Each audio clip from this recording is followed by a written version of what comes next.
artistic expression and general freedom. It takes these themes and combines them in a really unique and distinct way. First off, the atmosphere and set design in this piece, the color grading is all so fantastically done. It really gives us this claustrophobic, eerie, downtrodden, dystopian world that just feels filthy and barren of hope. But that glimmer of hope is given in the shadow puppets. And I loved the message at the end of resilience, that even when they attempt to take that artistic expression away, that freedom to be expressive, the main character still holds true. Definitely a dystopian kind of sci-fi type of thing. We got a prison with conveyor belts and a guard wearing a metal mask. It's definitely very dystopian feel. And it's interesting. We're kind of getting a glimpse at what the outside world might look like just by looking into this jail cell. So, it's a good way of having a short story with, a small scale conveying a bigger message, and having something to say about totalitarianism, about freedom, and about artistic expression. So yeah, it's he's finding freedom the only way he can is by doing shadow puppets. So really interesting, really interesting.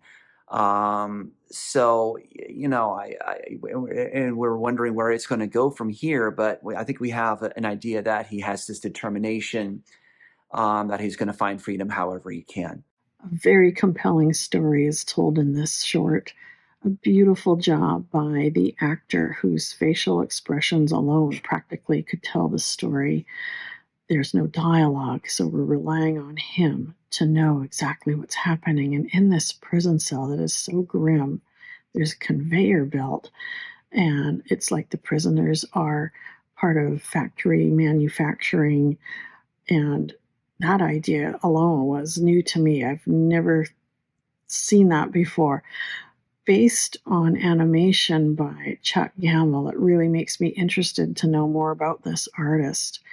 Overall, very dramatic and expertly done. All the details visually of this world make it feel very concrete and very real, like it's a slice of life somewhere, and it makes it very believable.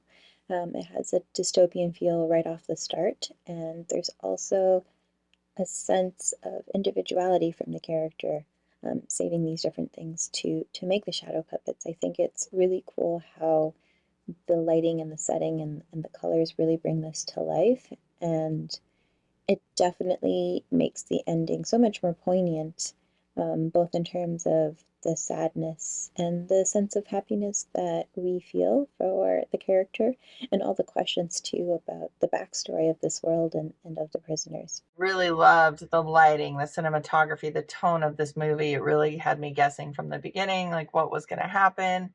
Fun music as well. To me, it had so many different things going on. The human resilience.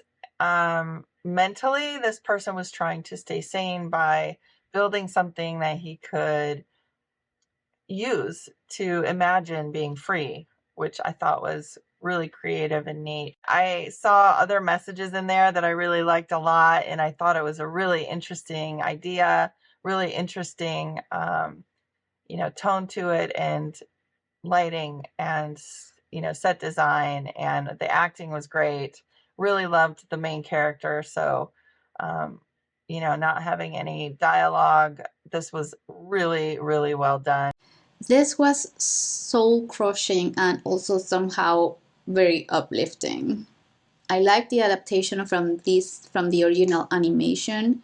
They capture the emotions and the dire scenery very well. They have these fascinating special effects, and the performance is outstanding. They really transport you to this scenery where the hope is beyond. It's totally incredible.